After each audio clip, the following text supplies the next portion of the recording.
Thank you, Chanda, and good morning, everyone. We appreciate you joining us today for our third quarter 2023 earnings call.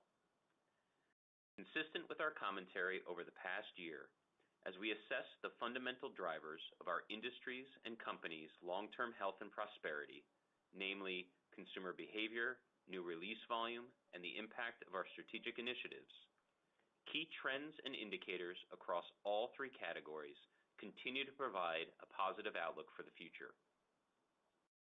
First and foremost, we have now witnessed a steady stream of record-setting results quarter after quarter across all genres of films for more than 2 years that demonstrate consumer enthusiasm for shared, larger-than-life cinematic experiences remains strong and vibrant. That trend has certainly been evident in 2023 as a diverse range of films delivered first-half box office results that bested expectations, and those results have remained strong throughout the summer and fall. The third quarter epitomized the positive appeal and impact of a diverse slate of films. During the quarter, Barbie, an adventure comedy based on an iconic toy, and Oppenheimer, an R-rated adult drama about the invention of the atomic bomb, collectively generated nearly $2.5 billion of global box office as Barbenheimer became a global cultural phenomenon. The faith-based sensation Sound of Freedom reached almost $185 million domestically as positive word of mouth propelled the film to broad audiences. And new installments from action-adventure franchise favorites like Mission Impossible, Indiana Jones, Teenage Mutant Ninja Turtles, and The Meg, as well as suspense horror sequels, including Insidious: The Red Door and The Nun II, all accumulated significant results. For Cinemark, sustained consumer enthusiasm to experience these varied and compelling films in an elevated theatrical setting yielded our biggest month of gross box office in our company's history in July, as well as a domestic box office result in the third quarter that was in line with our biggest third quarter ever. And in the fourth quarter, we've already seen that trend continue as Gen Z came together in droves this past weekend, in many cases dressed up as their favorite characters, to experience Five Nights at Freddy's on the big screen, a horror film based on an indie video game franchise which just delivered the fourth largest domestic October opening ever with almost $80 million of box office. And that achievement happened only a few weeks after Taylor Swift produced the second largest October opening ever with her Eras Tour film, a record-breaking title in event cinema that has now eclipsed $150 million domestically and is by far the largest concert film of all time. And a steady stream of diverse films appealing to a wide range of audiences is slated to continue through year-end, including heroic blockbusters The Marvels and Aquaman: The Lost Kingdom, epic sagas Napoleon and Hunger Games: The Ballad of Songbirds and Snakes, animated family features Trolls Band Together, Wish and Migration, and musical productions Wonka and The Color Purple, just to name a few. People continue to seek out theatrical experiences because the shared communal environment, coupled with premium sight and sound technologies, delivers heightened levels of fun, impact, and engagement that just can't be replicated at home. Consider the difference in excitement and energy of watching Taylor Swift's extraordinary Eras Tour at home on the couch versus viewing it on a 50 to 80-foot screen with crystal clear ultra-premium sound, together with fellow fans singing and dancing as everybody felt like they had a front row seat at the concert. There is simply no comparison. So as we examine box office results and consumer moviegoing trends over the past 2+ years, we remain highly encouraged about what they suggest for the future of theatrical exhibition. Likewise, we also remain encouraged about prospects for the recovery of new film release volume based on progress made to date and input we continue to receive from our studio partners. Last year, new releases recovered to approximately 65% of pre-pandemic levels, and this year they are tracking to approximately 80%. Growing film production momentum at the start of the year also had 2024 volume on pace to recover even further. However, the writers and actors strikes in Hollywood over the past 6 months have caused a temporary disruption to that recovery trajectory, and updated expectations for 2024 are still evolving. That said, the writers concluded negotiations with the studios and have been back at work for the past month, and we're hopeful the actors and studios will follow suit soon. Furthermore, it's important not to lose sight of longer-term indicators and what they imply with regard to a positive rebound of volume over time. First, our traditional studio partners continue to reinforce their intentions of rebuilding annual theatrical film output to pre-pandemic levels over the next 2 to 3 years, and we have received no indication that those plans have been altered by the strikes. Movies are a core component of content mix, distribution strategies, and financial results for these entertainment companies, and the material benefits that a theatrical release provides a film's promotional impact and overall asset value has been clearly validated over the past few years. Next, Amazon and Apple are also stepping up their theatrical ambitions and have expressed plans to develop theatrical slates that would approach levels comparable to our traditional studio partners by 2025. Doing so would effectively add 2 new major studios into the mix. Amazon has continued to maintain MGM's traditional level of theatrical output since acquiring the company in 2022, and also enjoyed the successful release of Air in April.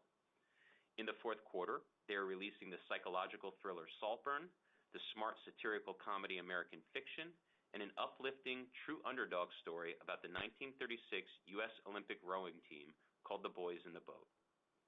Apple is in the midst of a meaningful increase in their theatrical scale as well, with the launch of Martin Scorsese's critically acclaimed Killers of the Flower Moon a couple of weeks ago, and upcoming releases of Ridley Scott's epic spectacle Napoleon in November, and Matthew Vaughn's star-studded spy thriller Argylle in February. Finally, non-traditional content and event cinema continue to grow in popularity and have been performing remarkably well at the box office. A wide range of multicultural titles, anime, faith-based films, and concerts have delivered impressive results this year, which is a trend we expect will continue. In the third quarter, non-traditional content accounted for almost 14% of our domestic box office results at Cinemark, driven by the breakout hit Sound of Freedom and a sustained series of multicultural titles. And the fourth quarter is already benefiting from Taylor Swift's highly successful Eras Tour, as well as After Death, which just delivered the second best opening ever for a documentary. And still to come this year is Renaissance, a film by Beyoncé, faith-based title The Shift, and an array of additional alternative programming. Altogether, these collective data points with regard to new release volume and consumer moviegoing behavior provide highly encouraging signs that bode well for the future prosperity of our industry and company, even if product flow faces some near-term headwinds as a result of the Hollywood strikes. Moreover, specific to Cinemark, we remain well situated to capitalize on our industry's ongoing recovery and deliver long-term shareholder value on account of our solid financial position, outstanding team, industry-leading operating capabilities, and the significant benefits we are deriving from our strategic initiatives. Our team's skilled operating discipline and the meaningful advancements our initiatives are having in shaping Cinemark for the future were evident in our second quarter results and further exemplified in 3Q. Following last quarter's delivery of our company's second highest quarterly adjusted EBITDA of all time, this quarter we achieved a third quarter record high adjusted EBITDA of $197 million on third quarter record high revenue of $875 million. Furthermore, on worldwide attendance that was 16% lower than the third quarter of 2019, we generated 6% more revenue and 16% higher adjusted EBITDA than our 3Q19 results. And beyond that, this quarter's adjusted EBITDA margin of 22.5% exceeded 3Q19 by 180 basis points and was our highest third quarter margin rate since 2016. As we've highlighted on previous calls, our top priorities this year remain focused on effectively navigating the dynamic ups and downs of our industry's extended recovery, while driving actions to set ourselves up for future growth and efficiency.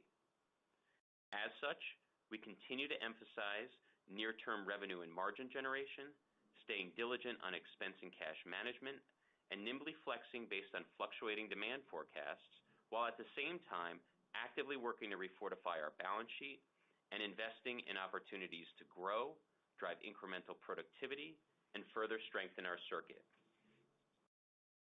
While we are realizing material upside from the many actions we've already executed, as demonstrated by our results year to date, what really excites me is the wide array of additional opportunities that remain before us and that are fully within our control to further enhance the experience we provide our guests, build audiences, generate new and diversified revenue streams, streamline processes, and opportunistically optimize our footprint. Some examples include continuing to expand premium offerings through new enhanced food, beverage, and merchandise options, as well as proven amenities like recliners, D-Box motion seats, and Cineonic laser projectors, leveraging our sophisticated showtime planning strategies, marketing capabilities, loyalty programs, and global reach to over 30 million addressable consumers to stimulate incremental moviegoing frequency. Further enhancing our concessions distribution practices to expedite in-theater purchases, grow e-commerce transactions, and extend availability across varied third-party sales channels, and driving additional workforce management refinements, forecasting improvements, operating hour optimization, and process automation to strengthen efficiencies. So as we look ahead, and as we consider pertinent developments in the fundamental drivers that impact our industry and company, we remain highly optimistic about our future health, growth, and prosperity. Throughout unprecedented disruption in our industry, consumer enthusiasm for moviegoing and theatrical experiences has held strong. The financial and promotional value that a theatrical release provides content remains significant. A growing number of film studios and new content providers are leaning more actively into theatrical exhibition, and the range of opportunities to further grow and strengthen Cinemark are plentiful. With that, I'll turn the call over to Melissa, who will provide additional information on our third quarter results. Melissa? Thank you, Sean. Good morning, everyone, and thank you for joining the call today. We were exceptionally pleased with the third quarter's box office performance, as well as our team's ability to deliver another quarter of strong results by further advancing our strategic growth initiatives while maintaining discipline around cost management and driving productivity. Across our global circuit, we served nearly 62 million patrons during the third quarter, an increase of 28% year over year, and we grew revenues 35% to $874.8 million. With heightened attendance and revenue, we realized meaningful operating leverage over our fixed costs in the quarter, growing our worldwide adjusted EBITDA 98% year over year to $196.8 million, and delivering a healthy third quarter adjusted EBITDA margin of 22.5%, with margins expanding 720 basis points year over year. Turning to our domestic segment, we entertained 37.5 million moviegoers during the third quarter, an increase of 27% year over year, and we grew our admissions revenue 36% to $350.4 million. Our average ticket price grew 7% year over year to $9.34, driven primarily by inflationary and strategic pricing initiatives and favorable ticket type mix, as the third quarter film slate skewed more adult. As anticipated and as discussed on our last earnings call, the third quarter film mix wasn't as strong for our circuit as the content in the first half of the year. As a byproduct of the film mix, our market share declined slightly year over year, although it remained well above pre-pandemic levels. While our market share will fluctuate quarter to quarter based on the film mix, we continue to focus on driving initiatives to sustain, if not grow, our share. U.S. concession revenue increased 34% year over year to $268 million, and concession per cap grew 5% to $7.15 for the quarter, driven by inflationary and strategic pricing initiatives. As expected, our per cap growth rate moderated during the third quarter given the more adult-skewing film slate. That said, our third quarter 2023 domestic per cap was up nearly 40% versus the third quarter 2019, and concession revenues surpassed that of Q3 2019 by 16%. Our ability to continue to improve the monetization of the attendance we drive to our theaters has been a key driver of our results. Other revenue was $64.1 million, an increase of 20% year-over-year, primarily due to our attendance growth in the quarter. In total, our domestic operations generated $682.5 million of revenue, up 33% year-over-year, and delivered $151.2 million of adjusted EBITDA, a sizable 114% increase over the third quarter of last year. Our domestic adjusted EBITDA margin of 22.2% expanded 840 basis points year-over-year and 130 basis points relative to the third quarter of 2019. Shifting to our international operations, we welcomed 24.4 million guests during the third quarter, an increase of 29% year-over-year. We delivered $93.4 million of admissions revenue, $71.8 million of concession revenue, and $27.1 million of other revenue. Altogether, our international revenue increased 39% to $192.3 million. Through disciplined operational execution, our team grew adjusted EBITDA 58% year-over-year to $45.6 million, and we delivered a 23.7% adjusted EBITDA margin, which represents 290 basis points of margin expansion versus the third quarter 2022, and 390 basis points compared with the third quarter of 2019. Turning to global expenses, film rental and advertising expense was 55.9% of admissions revenue, 20 basis points higher than the third quarter of 2022, as we stepped up our marketing spend to capitalize on the box office strength in the quarter and the outsized returns we've been seeing on our investments. Lower film rental rates were driven by the content mix in the third quarter and partially offset the heightened level of marketing spend. Concession costs as a percent of concession revenue were 18.5% in the third quarter, up 20 basis points year-over-year, driven by ongoing inflationary pressures and an uptick in shrink, partially offset by inflationary and strategic pricing initiatives. Global salaries and wages were $107.9 million, an increase of 11% year-over-year.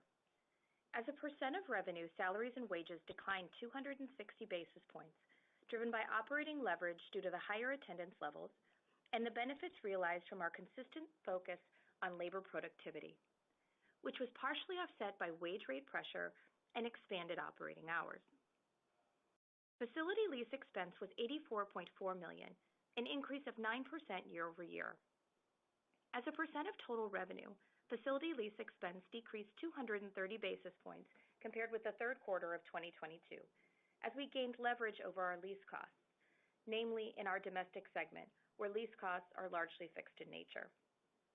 Utilities and other expense was $129.5 million, up 17% compared with the third quarter last year, primarily due to the growth in attendance, which increased our variable costs such as credit card fees, janitorial costs, and repairs and maintenance. Higher property and liability insurance costs also contributed to the increase year-over-year.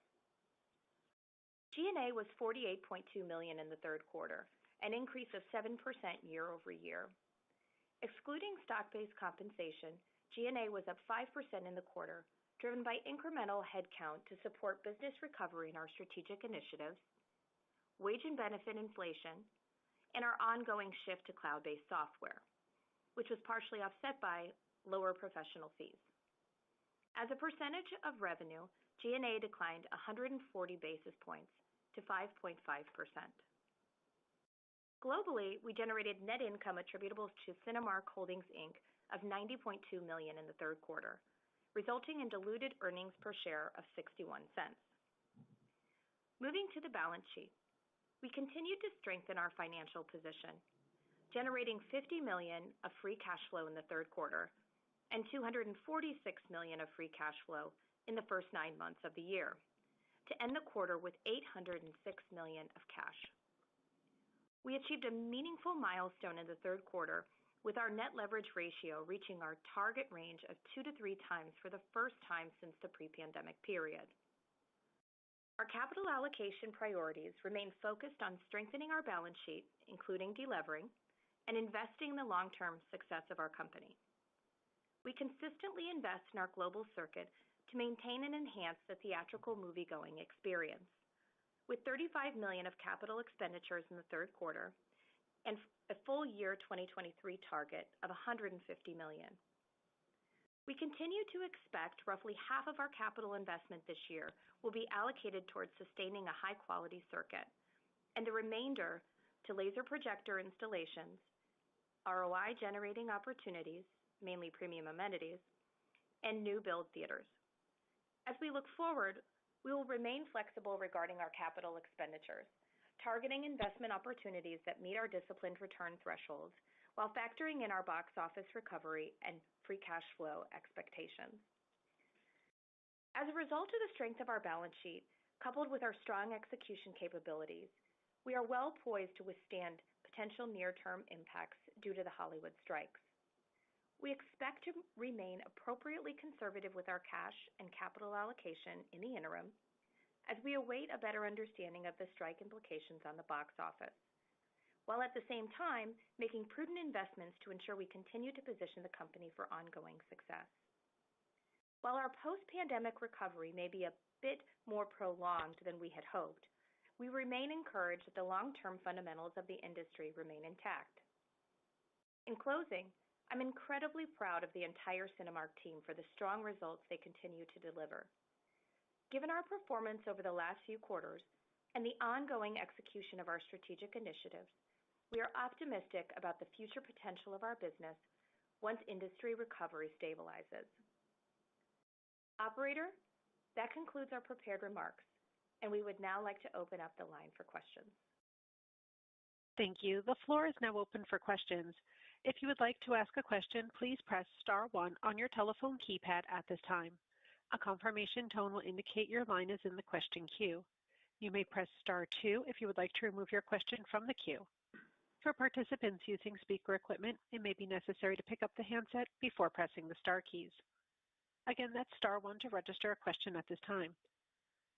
Today's first question is coming from David Karnovsky of JP Morgan. Please go ahead. Hi, thank you.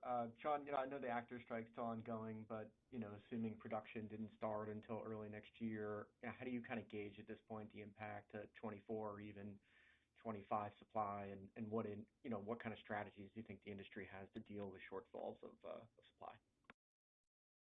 Sure. Thanks for the question, David. Clearly, it's a big topic on everybody's mind. I think, unfortunately, at this point, there's still a lot to be clarified in terms of what 24 looks like, to a certain degree 25, but I think more of the focus right now is on 2024. Assuming we get some near-term closure with the strikes, which, hopefully some of the news over this past week has been optimistic, cautiously optimistic in terms of where things may be headed. We'll see. I would say in general, it's always a little bit challenging, even this close to 2024, to fully gauge the slate because a lot of the dating is still taking place. So our line of sight in just a normal year is limited. We're usually, basing it on, estimates and how much we think things are going to further fill in. So that's the norm. And with the strikes, obviously that's created a little bit of a further challenge as we try to predict what's going on. We do know in our conversations with the studios, they're clearly focused on trying to minimize the disruption as much as they possibly can.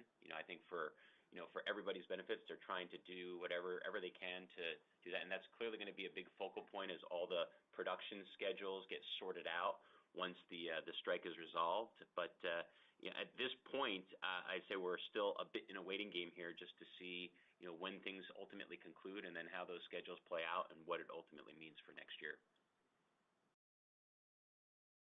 Maybe just one more, with your net leverage now in the target range, wanted to see if you could update on capital allocation, thoughts on a dividend, and I guess how the strikes maybe complicate that.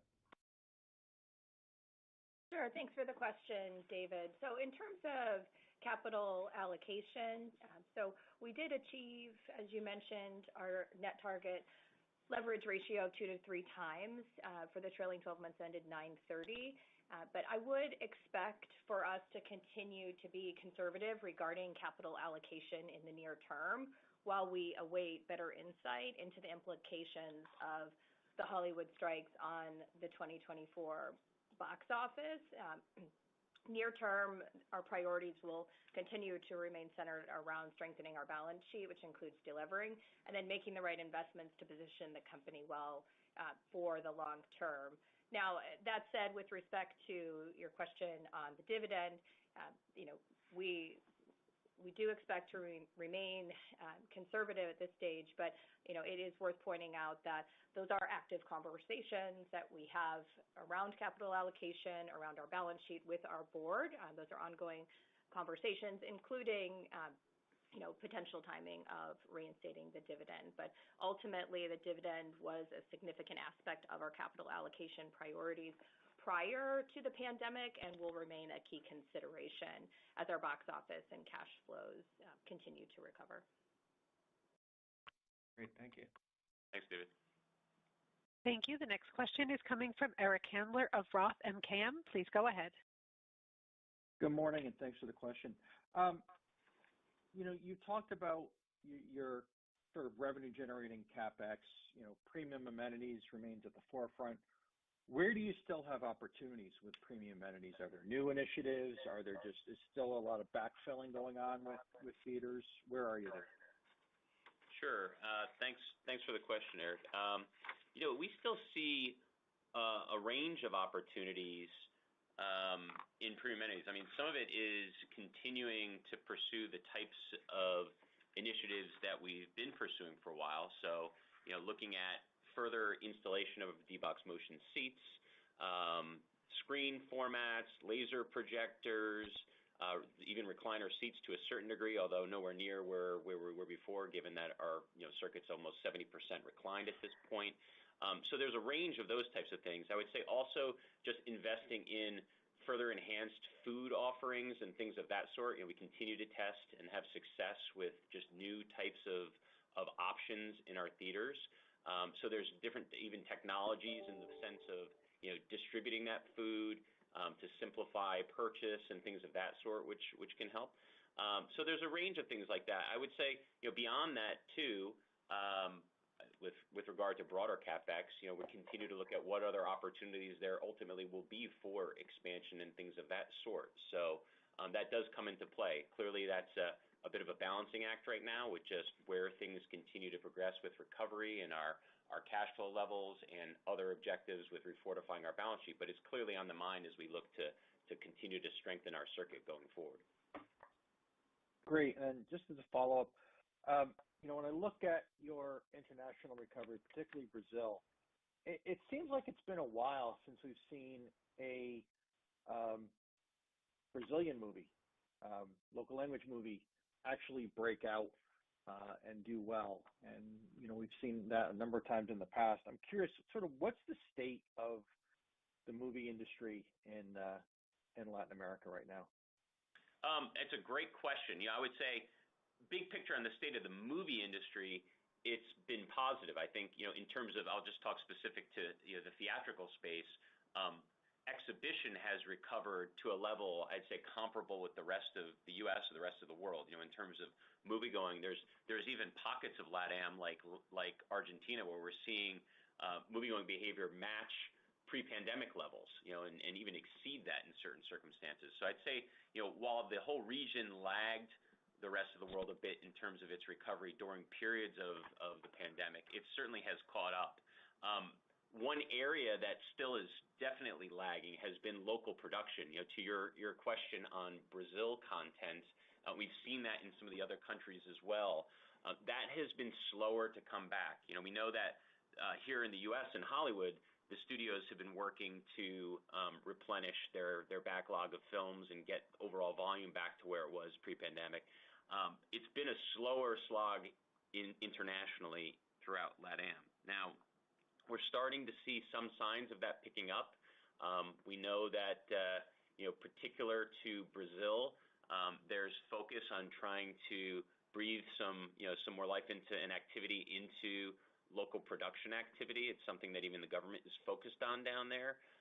So that could lead to a resurgence of those types of films in the not too distant future. But local product in LATAM is still an area that I would say is lagging a bit with regard to recovery from the pandemic. Great. Thanks, Sean. Thanks. Appreciate the questions, Eric. Thank you. The next question is coming from Eric Wold of B. Riley Securities. Please go ahead. Thank you. Good morning. Just a quick numbers question. What was the impact in the quarter on ticket price per caps and concession per caps from National Cinema Day? From a year-over-year standpoint, on both per caps and average ticket prices, National Cinema Day was actually a bit of an uptick because the offerings changed a bit. So on the average ticket price, the last year National Cinema Day ticket price was $3. This year it was $4. So we had about a 4-cent benefit year over year related to that on the average ticket price side. Excluding National Cinema Day, our average ticket prices would have been $9.50 in the U.S. As you look at per cap, again, slight benefit, about 1 point benefit year over year, attributed to National Cinema Day, and then excluding National Cinema Day, our per cap would have been $7.19. Thank you. And then just to follow up on concessions, if you drill down into concessions, a bit kind of during the quarter, maybe even so far into Q4, maybe excluding National Cinema Day, just kind of normal times, I guess. Are you seeing any indications at all that would give you an indication that consumers are pulling back either during normal show times or during kind of discount show times to give you some pause that there is some impact there, or you're just not seeing that at all? No, as you look more broadly, despite the current economic environment, we continue to see consumers trade up to premium amenities. We also see them spend more on food and beverage. So they are electing into that full theatrical experience when they are coming to the theaters. Now, something we're certainly monitoring closely, but we have many initiatives in place to drive premium amenities, drive our F&B incidents forward. The dynamic that you saw play out in the third quarter was really a function of the mix of films that resulted in a sequential dip in our per caps, particularly that July-August kind of slate. But then, as you've seen more recently, September, October, we've seen that tick up again, and we do believe, despite having a tough comparison in Q4 of last year in our per caps, that we have the opportunity to continue to grow per caps in the fourth quarter, particularly as we lean into our proactive category management initiatives, as well as merchandise opportunities associated with the slate, namely on the Taylor Swift side of things. Yeah, I would just add that it's a dynamic we've seen across our global company for years. Even in Latin America, which has more ups and downs of economic cycles, even in tougher times, we find that consumers may cut back on other types of activities. But when they come to our theaters, I've always found this fascinating. Like, you don't even see a tick down generally in the premium amenity consumption. They continue to upgrade to the premium formats. They continue to purchase food and beverage at heightened levels. So we continue to see that today, both in LATAM and here in the U.S., with regard to merchandise purchases, food purchases, upgrading. It's just a dynamic in our industry that people will trade off on other things, but when they come to the cinema, that's like their moment to splurge. Got it. If I can squeeze one in, maybe just a broader question. How do you think about kind of the health of the circuits? We all focus domestically, health of the circuit versus kind of where you were pre-pandemic. I don't make a big deal out of one quarter. This first quarter domestically in 2 years, you didn't have any kind of closure impacts or screen closure kind of net impact there. So I mean, are we past most of the rebalancing of the circuit kind of post-pandemic, and then how would you kind of think about the health of the circuit now versus where it was maybe in 19, such that we get back to, continue this upswing in box office, upswing in attendance, how you're positioned to kind of outperform, benefit, kind of over-index versus the industry versus maybe where you would have been a few years ago? Well, I think the high level is we feel very good about the health and strength of the business. I just kind of pick that off in chunks. Obviously, we're still working on re-strengthening our balance sheet, so that's one piece that we're still working on, and reducing the COVID-related debt that we took on. So there's that piece. But operationally, I'd say we've made great strides in further efficiencies, in incremental revenue growth, so capturing more value with the attendance that we have. I mean, I think the comment that we made in prepared remarks, the fact that on 16% less attendance versus the third quarter of 19, we generated 6% more revenue and 16% higher adjusted EBITDA. I think that speaks to all the great work the team has been doing to strengthen the business. And as we just look out, we continue to see many opportunities for future growth, future efficiency, to further strengthen the circuit even more. Particular to some of the the footprint and evolution there, I would say that there could continue to be some movement there. I mean, that's just to a certain degree, part of that's just our normal process. We maybe had a little bit more closure activity coming out of the pandemic, simply because some of those theaters that had been on the cusp that were struggling a bit more, older theaters struggling a bit more coming out of the pandemic, it just made sense to move on. Whereas at the same time, we've actually opened 16 theaters since 2020, and those theaters have been performing exceptionally well on the whole. So there could continue to be a little bit more of that calibration, but I feel really good overall with where we are at this point, with our ability to kind of handle some of the the ongoing near-term recovery and where we're going to be coming out on the other side of that. Perfect. Thank you both. Thanks. Thank you. The next question is coming from Robert Fishman of MoffettNathanson. Please go ahead. Thanks. Hey, Sean, this is Michael for Robert. Thanks for taking the question. I have a couple for you. One is, you mentioned the word diverse a few times in describing the box office success. I wonder, do you think your biggest studio partners understand this and maybe will pivot away from their playbook of franchises? And then with that said, do you see any genres that have not returned post-pandemic and maybe more structurally challenged, and how are people dealing with that? And then another one is just quickly on day and date. You mentioned Five Nights at Freddy's. It did very, very well for you and for Peacock.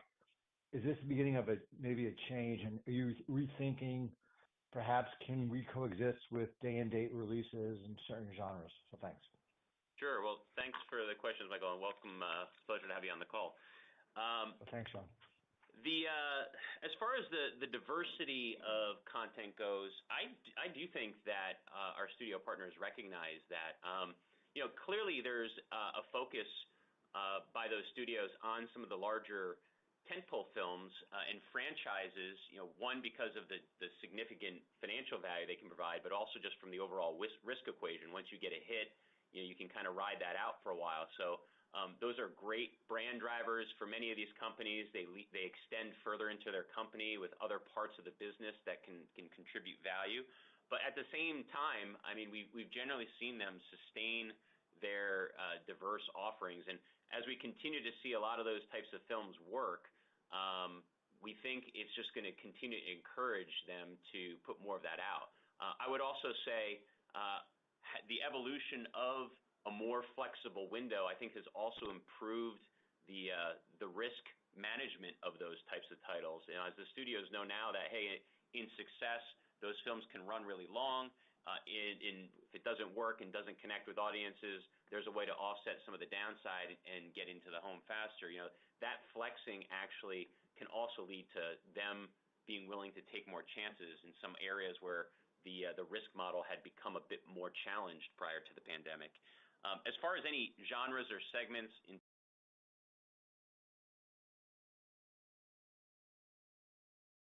post-pandemic, and some of the ones that haven't resonated as well fall a bit faster. But we've seen that dynamic across all categories of titles. So it's hard to necessarily pick out one area. If anything, there may be fewer, I'd say, specialty films in that category that have been released post-pandemic. And one thing we find, we've seen that recently, as you get more of that volume on a steady basis, then consumers tend to come out more because that momentum just sustains volume. When you have less of that content, it's just harder to kind of get that, to reboot that excitement. So, hopefully we'll just see a greater amount of that content coming as we go forward. That's been one area of volume that has lagged a bit. As far as the question on day and date goes, look, I don't think we or the industry has really changed point of view on day and date. I mean, it's not something that we favor by any stretch. It's not something that we look to. It's clearly something that has been tested, and quite frankly, it didn't work. I think our studio partners recognize that. They've tried it. They've seen that the best way to drive and maximize value for their financial assets and maximize promotional impact is with a theatrical window. And there's no real indication of moving back in that direction. In fact, the 89 wide releases that have taken place this year, Five Nights at Freddy's was the only one thus far that has been day and date. So there's really no movement in that direction. It's somewhat of a unique circumstance, I'd say, probably on that title. Nobody thought this was going to become the Gen Z phenomenon that it became and be as big as it was. And I believe it was kind of originally conceived as a streaming day and date type film. So all that doesn't mean that we won't see an occasional day and date release. There could be some smaller niche films with limited audience breadth or content that was originally conceived for streaming that shows some promise, which studios may elect to put out that way. But we don't see that becoming things shifting back in that direction again, because all the indicators, all the data points to the best way to drive value of those assets is with a theatrical release, with an exclusive theatrical release. Thanks, Sean. Appreciate it. Thanks, Michael. Thank you. The next question is coming from Ben Swinburne of Morgan Stanley. Please go ahead. Thank you. Good morning, guys. Hope everyone's well. Couple questions. Sean, normally there's sort of a calendar and timing thing with the slate. As we get closer to the next year, the dates sort of fill in. And this is sort of a prediction within a prediction. But what do you think happens once the strikes are over and production resumes? Like, do you think we see a slower cadence of the calendar being populated, maybe a faster cadence because there's movies that are like 90% finished but haven't been dated yet? I'm just wondering, since you have probably more conversations with all the studios than we do, if you had a view on that. And then I had a couple follow-ups. I'm just thinking about that question. I'm not sure it'll necessarily be slower or faster. I do know, just based on conversations, there's going to be a period, perhaps a month or so, once things are resolved, where all the shuffling is going to take place of sorting out the production schedule. So everything needs to be refigured out, how they're going to kind of put all those pieces together. I think once they get a better line of sight through that as to when things will get completed, then things will start getting dated. I mean, there's generally a desire by the studios to plant their stakes in the ground on dates sooner versus later to kind of claim that spot. So there's clearly motivation to get that information out there, but they'll be, in some regards, hesitant to do that until they have a clearer sense for where that's going to be. So I'm not sure it'll be accelerated or slower than normal. It'll just be a matter of having line of sight to how everything's shaking out once things get a little bit further along. Got it. Okay. Yeah, fair enough. And then, alternative content, something that you guys have talked about. I don't think investors focus that much on it, but it does seem, just to keep the Taylor Swift momentum going, that is becoming a real part of your business. Do you think that grows, in total dollars for you, either next year or just generally over the next couple of years? Because it's becoming a not insignificant part of the business. And then I'll just finish up going back to capital allocation, push you guys a little bit. Understand the strikes create uncertainty, but you guys have done over, I think, $2 a share of free cash flow year to date. You'll generate free cash flow in the fourth quarter. The conservatism around capital allocation, does that apply to everything? So will you be thinking about CapEx next year more conservatively? Is that specific to the dividend? And would you be willing to help us think about when the dividend decision might get revisited if we assume these labor strikes are done here in the next couple of weeks? Thanks. Sure. I'll start with the alternative content question. It's interesting. Alternative content, non-traditional content was always showed tremendous promise, and it was frustrating that it never seemed to really get going. It generally was, a couple percentage of 1% to 2% of the overall box office. And to your point, I'd say, fortunately, we're starting to see some momentum now really build. We've seen some real scale start to kick in multicultural titles, in the anime films. Certainly, we've seen that now with Taylor Swift. I mean, up until this point, just to focus on the concert films for a moment, we've actually seen hints of promise with concert films for quite some time with BTS and Coldplay and Billie Eilish and Metallica, but those have largely been released on a very limited scale.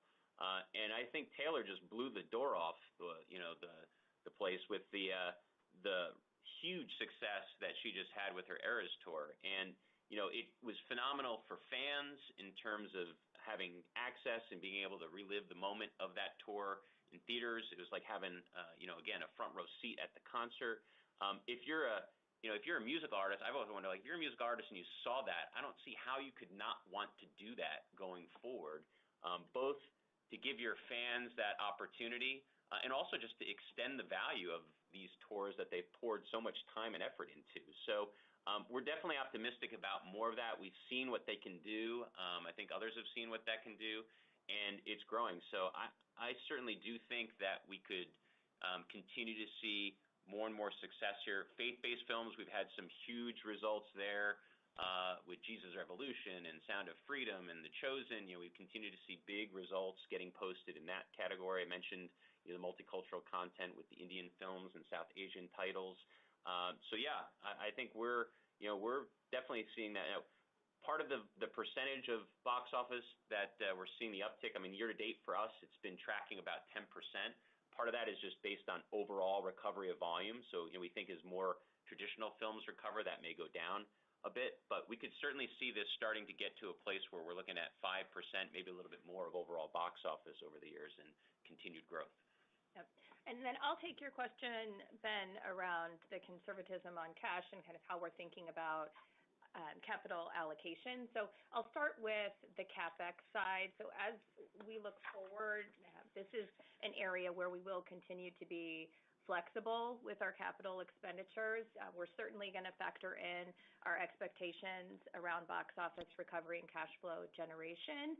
But at the same time, we're going to be targeting ROI generating opportunities to make sure we're positioning the company well for the long term. So it's really a balance that we're trying to strike there. And even as you think about both CapEx as well as dividends, we also need to keep in mind that we do have 2025 maturities that we also are looking to proactively address. So really looking to balance those dynamics, but we feel really good about the cash we have on hand. We do want to see the implications on the box office as we mentioned, and we will be flexible from a capital expenditure standpoint and from a dividend standpoint. Just too early really to say at what point that would be reinstated, but I think it's fair to say that you need to see more sustained achievement of that target leverage ratio before we would look to do so. Okay, fair enough. Thank you. Thanks. Appreciate the questions. Thank you. The next question is coming from Mike Hickey of Benchmark. Please go ahead. Hey, Sean, Melissa, Shanda. Good morning, guys. Congrats on another great quarter here. Just a basic, two questions, pretty basic here. Definitely seeing not just your success, Sean, but the industry coming back here, and we'll see how 4Q shakes out. I'm curious the skinny on it from you, but maybe we get to 8.6 billion or so for the year domestic box office. So you still have this sort of 3 billion, call it recovery bridge to where we were pre-pandemic, which seems like a huge opportunity for you and the industry in terms of growth. Just curious your confidence.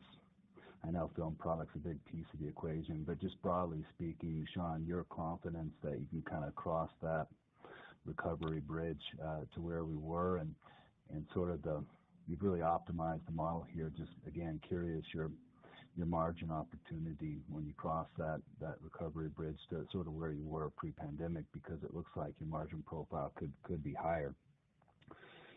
Second question, great to see the streamers come in with some product, and it sounds like that's going to increase. I'm just curious the feedback you're getting from Apple and maybe Amazon and maybe Netflix. I know you've sort of experimented with those guys, and they're hesitant for the moment, I think, to put a lot of product in. Maybe that will change over time.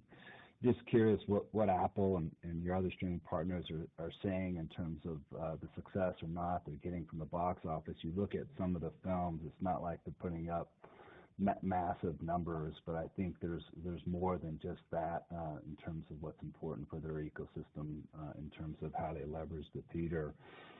And curious over time, Sean, when you think about as those streamers scale up product and maybe we have alternative really taking shape for the first time with concert films, if you think you're in a position in the next couple of years to have more wide release product than what you had versus pre-pandemic. Thanks, guys. Sure. Thanks, Mike. Appreciate the questions. I guess starting off on kind of confidence in recovery, as we kind of talked about, two of the big macro items are just consumer behavior and overall volume of content. I think the question was probably more geared towards consumer behavior, which, as we've mentioned, like what's been incredibly encouraging to us is just the level of performance of so many films over the past 2+ years across all different genres. We've seen large films, small films, in all different categories break records quarter after quarter. And we look at that and we look at the potential of films. We see consumers across all demographics have come back when that compelling content is in the marketplace. So we haven't seen disruption in that, which is obviously a key driver for our business. If the consumer interest is there, it all starts with that, right? So I definitely think we've kind of crossed the bridge on that. I mean, clearly there was a holdback for a period of time because of fears of the health environment with COVID, but we're well past that at this point. And now it's just a matter of getting that content to fully recover, which again, all signs point to that happening.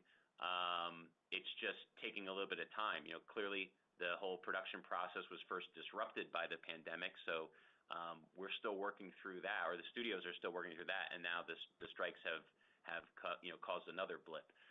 But all indicators, all comments about plans are to the extent of getting content back to where it was. And then, like you said, as we think about Apple and Amazon coming into the fold, and we think about more of these other types of non-traditional films, at least when we look at that, we clearly see a scenario where 2 to 3 years out, we could be looking at more content than ever, more releases than we've ever seen in the marketplace, just because of those dynamics. Specific to your questions on Apple and Amazon, I mean, the conversations we've had with them, they've been very pleased with the results thus far. I mean, Amazon, you saw with MGM earlier this year, Creed 3 was a big film. I mean, that was the biggest in the whole Rocky franchise to date. They were very pleased with Air. They're working on building their slate. Again, it's taking a little bit of time just because of the dynamics we talked about, but they clearly have expressed intentions of at least 8 to 12 films per year. And Apple's really just getting going. They had been operating at a slightly smaller level, and now they're in business with major filmmakers. They've got 3 huge releases over the next 5 months, including Killers of the Flower Moon, which is out now. So they're just getting into it, but same thing. There's real value they see in this space. And then you want to talk? Yeah, Mike, I'll hit the margin point. So our performance over the last couple of quarters, combined with the potential benefits we see of the strategic initiatives that we're pursuing, with that, we certainly have optimism about the potential of our business over the long term once the industry recovery stabilizes.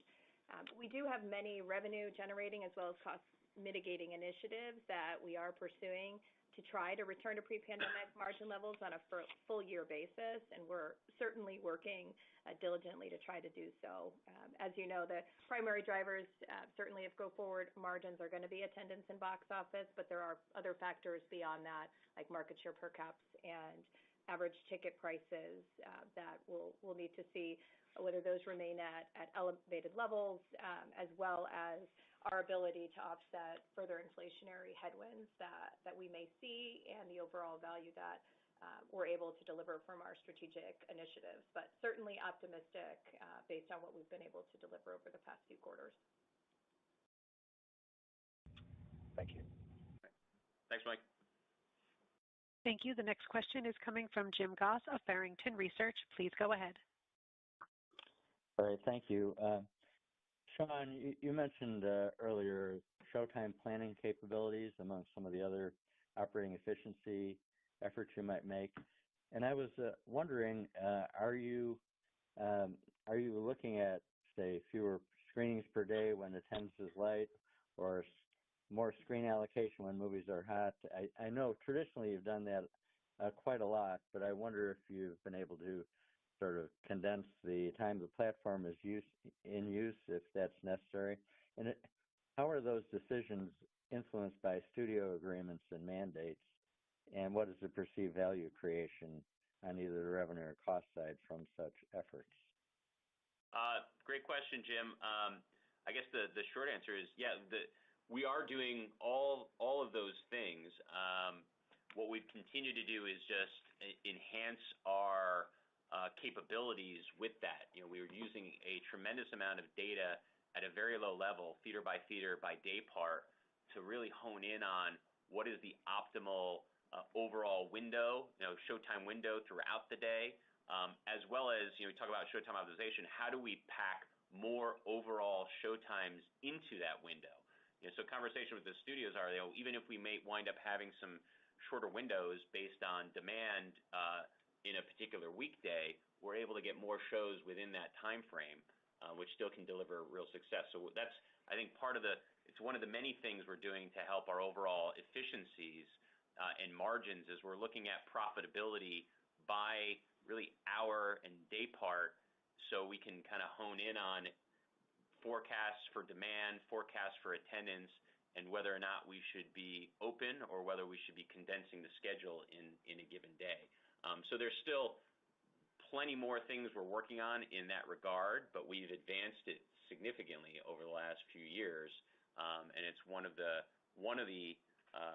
initiatives that I think is helping our overall operating efficiencies. But as far as their conversation with the studios go, it's been really positive. I think they understand the rationale for that. They benefit from it, and when you look at also the overall results of our market share growth over the course of the last 3 years too, it's something else we point to. We're tending to outperform the industry and provide a greater value to the studios because of not only showtime optimization, but many of these other initiatives that we've been working on, whether it's our marketing focus in particular, the many different ways that we're working on driving incremental attendance and frequency. Okay, thank you. And one other then. It seems like you'd probably have a little less carryover opportunity coming into January and February than you did last year earlier this year rather, with Avatar. do you have any specific plans to provide something to comp against that? And also, is there streaming content that did not have theatrical runs that might be candidates for that void created by the strikes? I think we'll have to see. I mean, clearly, January got a huge lift this year from Avatar and Puss in Boots. I would say at the start, well, we all had hopes that Avatar would be a huge carryover. Didn't fully know, and Puss in Boots, I would say, was a pleasant surprise in terms of just how that kept running. So I wouldn't discount the potential for the films at the end of this year and what they might be able to do. I think it really just depends on the quality of those films, how they resonate with audiences. We could see some of that play through. I mean, our general practice when we look at the overall number of releases in the marketplace is to try to figure out, are there other types of campaigns or bringbacks or ways to fill gaps if it looks like there could be a lighter period. So we've got a lot of those types of ideas in motion for the entirety of the year, and looking to kind of call on those depending on how things are playing out. I do think, too, there still is the potential for shifting around. We saw a lot of that recently in the fourth quarter even, where some of these faith-based films and some of these smaller titles actually moved in to spaces when some of the larger films moved out into the fourth quarter because of the strike, or moved out into next year because of the strike impact. So we could also see some shuffling around like that in the schedule opportunistically from some of the other types of films based on just how overall carry-through is playing out. All right. Thanks for taking questions. Thanks, Jim.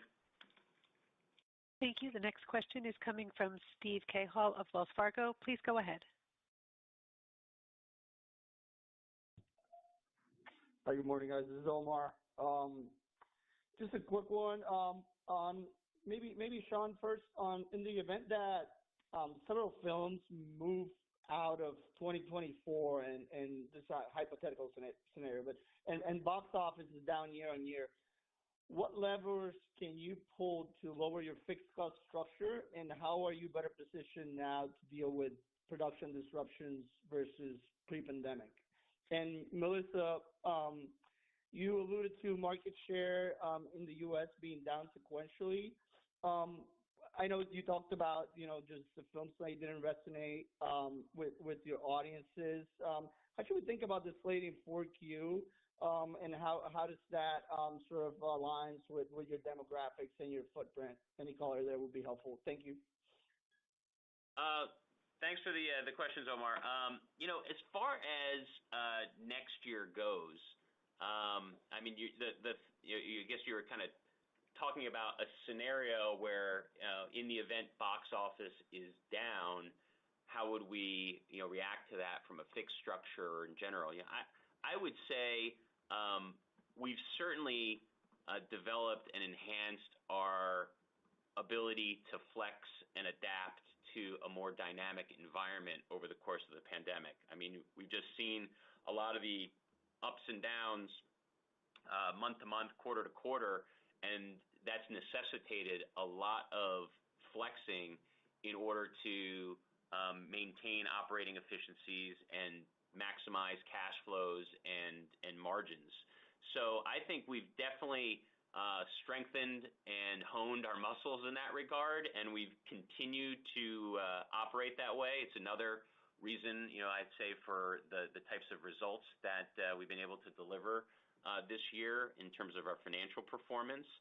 So I feel pretty confident in our ability to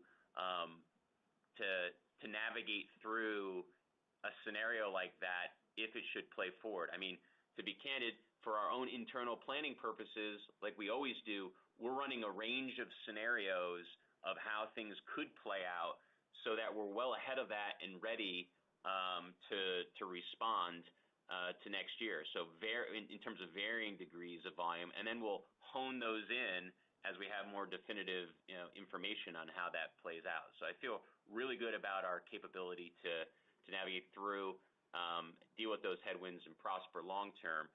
Clearly, part of that, too, part of the effort in that also goes, we want to make sure that we're not just cutting way back only to add right back again as things ramp up. So another element to that is, what are we looking at over the horizon?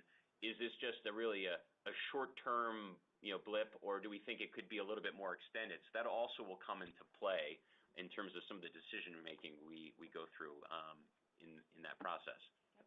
And then in terms of market share, Omar, we feel really good about the share we were able to deliver in the quarter. And as you know, our market share will fluctuate quarter to quarter based on film mix. And if you look on trailing 12-month basis, as we said, previously, that we're looking to maintain 100 basis points of share gains relative to pre-pandemic, and we're still on track in that regard. So we feel really good about where we're at from a share perspective. As you look into Q4 and that film slate, that we are already seeing through October share that our market share has ticked back up. So we do think that Q4 film slate lends itself a bit better to our circuit than what we saw in the third quarter.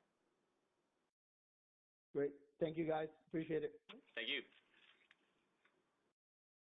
Thank you. The next question is coming from Stephen Laszczyk of Goldman Sachs. Please go ahead. Hey, great. Thank you for taking the questions. Maybe just to follow up on the earlier question on consumers continuing to trade up and what feels like some price inelasticity amongst the consumer base. Could you perhaps update us on your thoughts on the opportunity to take increased ticket prices? I appreciate it's a little bit of a balance, but it seems like there might be some incremental opportunity there, just as the success we're seeing elsewhere in the business could potentially translate. And then on Cineworld and Regal, I'm curious if you talk about any change in the competitive environment you've seen since they've emerged from bankruptcy, and perhaps how that's factored into any expectations for market share into next year. Thank you. Thanks, Stephen. I'll take the ticket price question. So as we think broadly looking forward, we are going to continue to leverage data and analytics to find the right ticket price that maximizes overall attendance and box office. But we do see further opportunity on the strategic pricing front. Now, the extent of which that opportunity will be, that'll be based on our analytics and how consumer elasticity has evolved over time. But we do feel good about the opportunity there.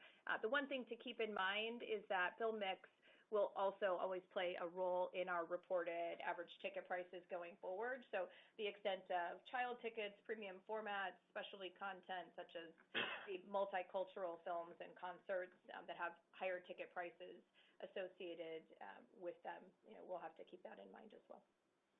And just real quick on Cineworld, I don't think there's too much to say there. Obviously, it's still pretty early since their emergence from bankruptcy. I imagine they're still getting their arms around everything, and tough to kind of predict how that will affect share next year. I think our focus is just continue to look at how do we continue to drive our business and drive growth of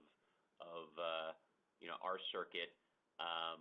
Overall, really that will lend itself to our overall performance on a go-forward basis.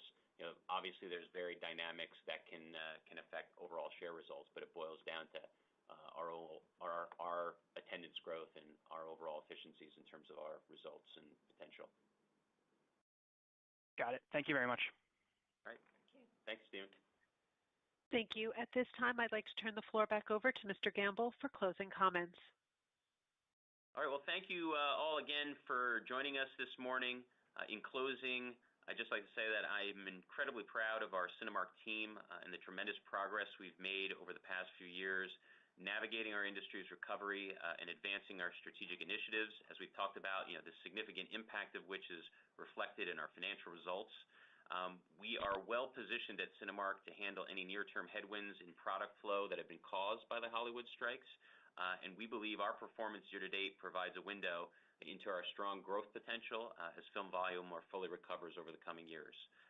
So with that, we look forward to speaking again following our fourth quarter results. Thank you. Ladies and gentlemen, thank you for your participation and interest in Cinemark Holdings. You may disconnect your lines at this time or log off the webcast and enjoy the rest of your day.